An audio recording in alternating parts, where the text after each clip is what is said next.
Hello again, everyone. This is Gilmer, and what you're looking at right now is the opening credits to the game called War in the West by, as you can see, 2x3 Games, published by Matrix.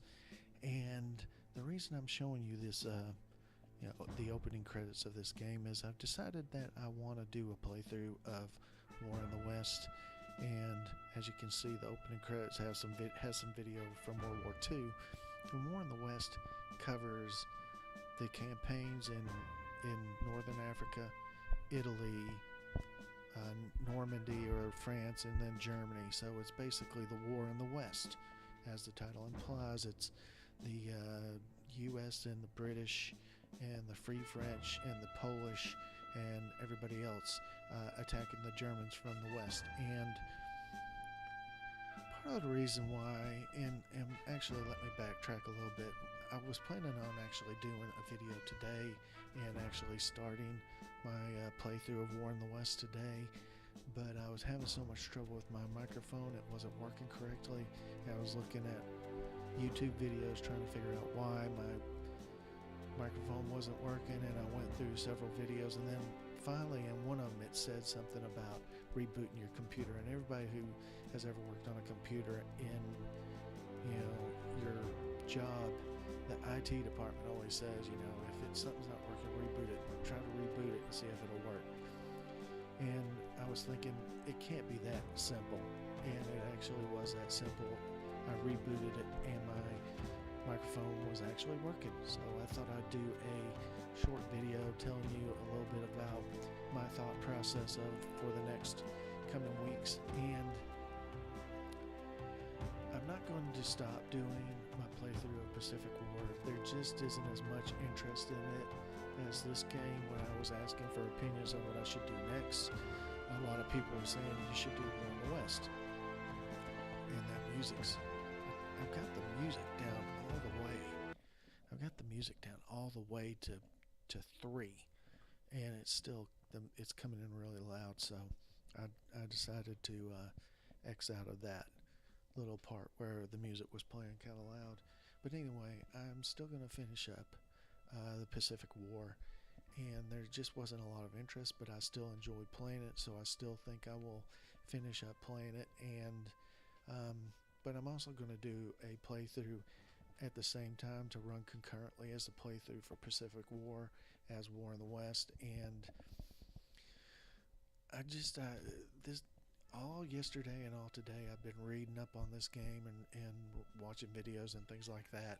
And the reason I was doing that is because when I played War in the East, I was still War in the East is a lot more simpler in the sense that you have your ground troops and then that's it, and you're fighting your ground troops against the German army's ground troops. And there's not a lot, it doesn't have that second phase, which is called the air phase that this game has. This game has 2 phases. It's the air phase and then the ground phase. And the air war, you have to know what you're doing, and I want to do it in a manual fashion, because if you don't do it in a manual fashion, you don't get as much out of the game.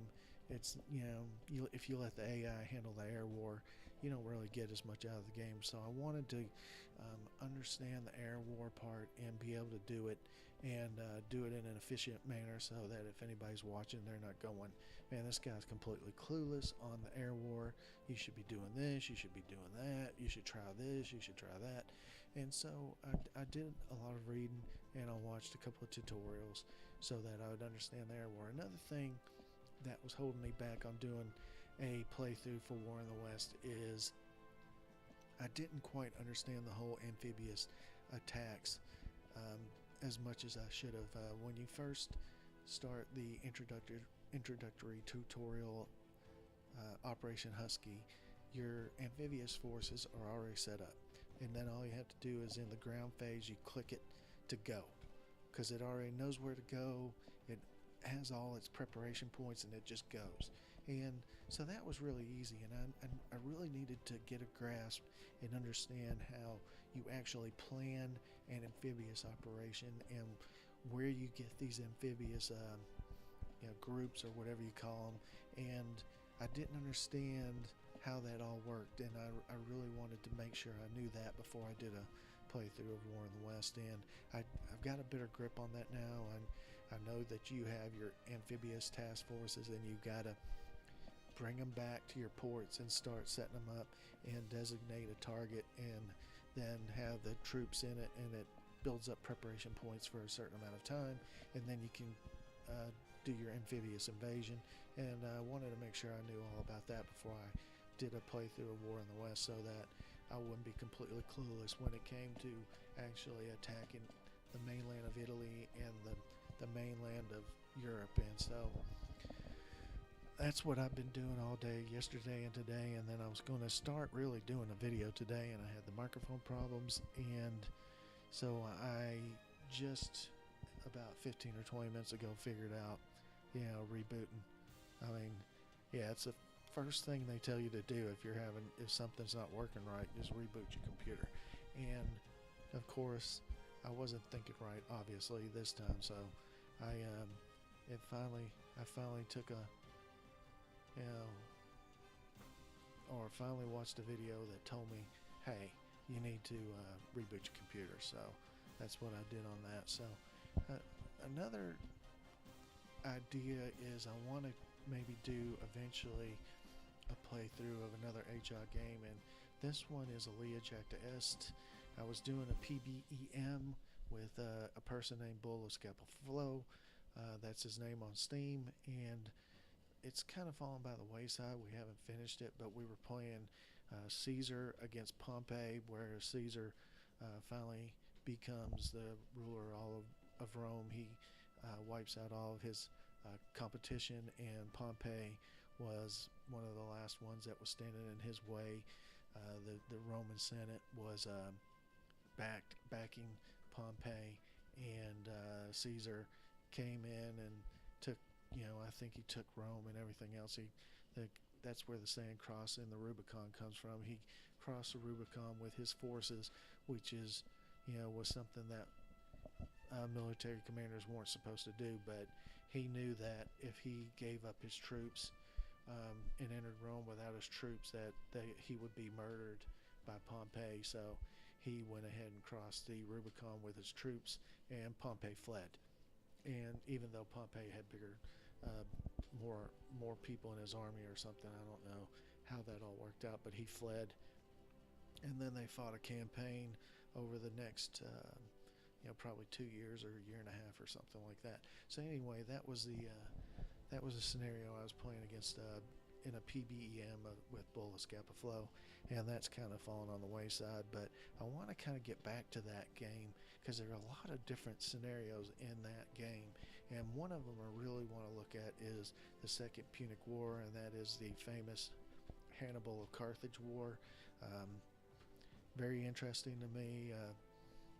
One of the Battle of Cannae, Hannibal destroyed 80,000 of Romans' legions, 80,000 troops, and he developed a movement or a strategic maneuver with his troops that is taught in war colleges today still, I believe, and it's called the double envelopment maneuver, where you kind of have your middle force, and then you have two wings, and then the enemy comes in the middle, and your two wings kind of close in, and basically you're attacking their forces from all sides. And he was the first one to use that maneuver, and it's since been taught for many years to people in war colleges, because it was a very excellent maneuver, something nobody had ever seen before, and it literally destroyed everything that was on the field on the Roman side. And of course, eventually Rome beat Hannibal. Eventually Rome beat Hannibal in Carthage, but it took a long time.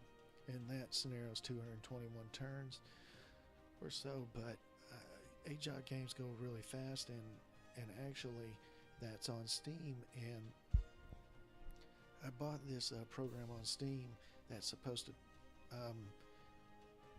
use your CPUs in a very efficient manner for games, and I actually see that there is a 20 to 30% increase or decrease in time to run a term even in an AJOT game. So the only game I've ever had of AJOTs that where the turns were really long was Pride of Nations, and I've used Pride of Nations with that program, and it actually has sped up the turns for Pride of Nations. So it might be something you want to take a look at if you have AJOG games. And I don't know what the name of the program is, but it's something about maximizing CPU cores or whatever. I don't know, but it works very well. So anyway, I'm going to do a playthrough of War in the West, as I have mentioned before, and I'm going to play the Allies, and I'm going to play it from the invasion of Husky, or the invasion of Sicily, Operation Husky, all the way through the end of the war when Berlin's taken either by Russia or the Soviet Union or the Allies, or maybe Germany doesn't get Berlin taken by the end of the war. I don't know, and they win the war or whatever. On points they have a victory. But this is what I'm going to do. I'm trying to build up a little bit more interest in it, and I'd like to get back to War in the East at some point and try it again with a little bit more knowledge and go a little bit quicker. And I also want to do War in Russia, which I'm going to do these retro games, War in Russia, Pacific War, in a concurrent fashion with another playthrough of a more modern game, because a lot of people act like they like the retro games, and they might like it, but I think they get bored with it, or they're just not interested. A lot of people are not even interested in the Pacific Theater, and that's why a lot of them probably aren't watching Pacific War. But anyway, I'm still looking at some other titles, but this is going to take a little while. It's not going to take anywhere near the time War in the East would have taken, but it'll take a little time, because there's not as many turns. There are not as many turns, but every turn you have to kind of deal with the air war. You have to reset your missions for your air war so that you're being as efficient as possible with your air war. So I just wanted to do a real quick video talking about that this evening, and then I'll probably try to get started on that sometime this week, maybe tomorrow, and also probably do a turn for, or do an episode for Pacific War as well, and upload them both. I haven't been putting out as many videos probably as I used to, and part of that is because I'm an accountant, and we've been doing a financial audit, and we've been doing an IRS audit, and that's taken up a lot of my time. I still upload a little bit of Pacific War, but nowhere near what I used to do when I was rolling along and having a good time, and I wasn't coming home tired and coming home late every day. And so I'm looking forward to that. It's the spring's coming, and both of the audits are over, so hopefully I will have much more time to do that. Some of the other things just going on in my life, I gotta